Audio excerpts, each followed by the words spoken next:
En 1993, lors de l'inauguration du musée olympique, le président du CIO, Juan Antonio Samaranch, qui adorait la ville de Lausanne, Lausanne Tourisme, se sont dit tiens, pourquoi pas organiser un marathon le jour de l'inauguration.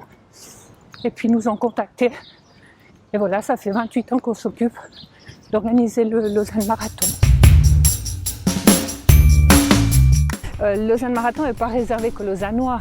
Le Lausanne Marathon est un attrait touristique pour la région, bien sûr, puisque même si c'est les personnes qui viennent de Suisse alémanique ou de l'étranger, en venant à Lausanne, ils vont dormir minimum 2 nuits et après ils vont visiter certains musées, dont le musée olympique, ils vont visiter la ville de Lausanne. Il y en a qui prennent le bateau qui traverse à Évian, il y en a qui vont visiter jusqu'au château de Chillon ou ailleurs. Et puis souvent on voit aussi dans les commentaires de Facebook, les gens sont contents de venir acheter du chocolat en Suisse.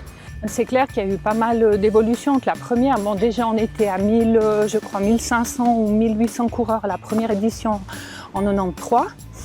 Et puis il y a 2 ans, on est arrivé à 14 500 coureurs. Toujours plus de participants, est-ce que c'est un objectif du Lausanne Marathon ? Alors pas du tout, non. C'est pas notre objectif. Déjà, ça fait 2 ans qu'on bloque le nombre de participants. On préfère la qualité.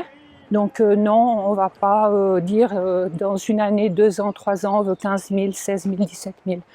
On va rester aux chiffres qu'on a maintenant.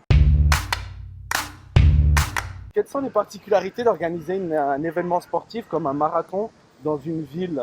Avec un marathon, c'est clair qu'on va être sur une grande route, on va traverser pas mal de villages. Nous, on est au bord du lac, donc on doit fermer les routes quand même toute la journée. Il y a plus de demandes à faire, il y a plus de protection par rapport aux coureurs aussi, parce que le coureur, quand il court en forêt, il n'y a pas de risque de voiture qui pourrait passer. Donc, c'est clair que le travail est plus important aussi avec la police lausannoise, la police cantonale, la police des régions. On doit aussi fermer les lignes de bus. Donc il y a quand même beaucoup plus de travail sur des longues distances.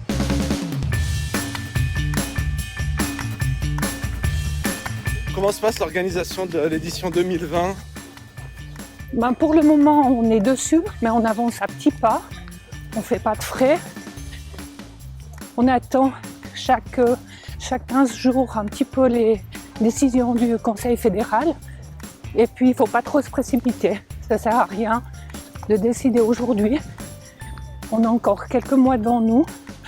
Donc, la patience, la patience, la patience.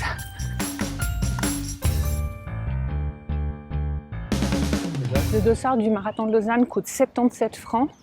Et puis après, il y a les autres distances aussi, que les prix sont 54 francs semi, 42 francs les 10 km. On a les 3 distances, on a le marathon, c'est où on a le moins de coureurs, environ 1500 inscrits. Il y a eu des années, on est arrivé à 2300, mais c'est des années où on a eu carrément des groupes qui venaient du Japon, des États-Unis. Mais après, on a le semi-marathon. On a environ 5000 participants et puis sur les 10 km, c'était à peu près 6000 participants. Sur les 10 km course, après il y a encore le walking, Nordic Walking, où on a 1000 participants.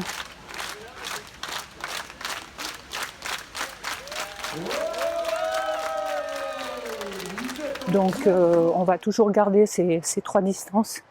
Comme ça, chaque personne peut choisir la distance qui est la plus adaptée.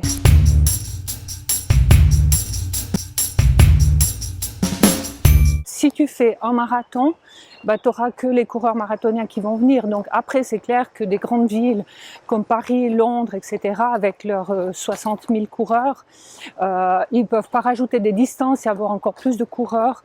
Donc nous, avec le nombre de coureurs qu'on a, ça veut dire que les coureurs peuvent choisir.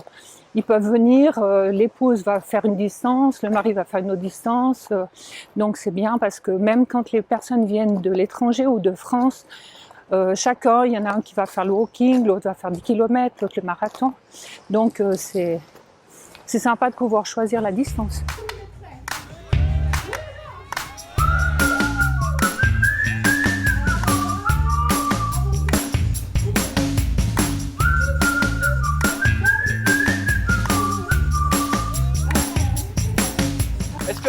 distance marathon est une distance accessible à tous les coureurs? Alors, la distance du marathon, elle peut être assez accessible à tous les coureurs, mais avant de courir un marathon, il faut de l'entraînement, il faut déjà pouvoir courir un 10 km, un semi-marathon. Il faut quand même beaucoup d'entraînement, donc il ne faut pas se lancer sur un marathon simplement pour marcher tout le long ou courir juste le premier kilomètre, parce que voilà, moi je conseille aux personnes de plutôt faire un semi ou un 10 km, d'arriver à l'arrivée en pleine fête avec beaucoup de public, que d'arriver 7 heures de temps après le marathon, d'avoir marché tout le long, puis d'arriver, puis qu'il est tout seul sur la ligne d'arrivée. Tous les marathons font la même distance. Est-ce que tous les marathons ont le même profil de parcours? Au Lausanne Marathon, on a un départ qui est très descendant. Et puis après, voilà, c'est des longs faux plats. Il y a des marathons qui sont entièrement plats. Tu as des marathons qui sont au milieu des villes et qui ont beaucoup de virages dans les rues. Donc chaque coureur s'adapte. Nous, le nôtre, voilà, il y a des coureurs qui disent il est difficile parce qu'il y a des longs faux plats. Et puis j'ai beaucoup de coureurs qui disent c'est à Lausanne que j'ai battu mon record.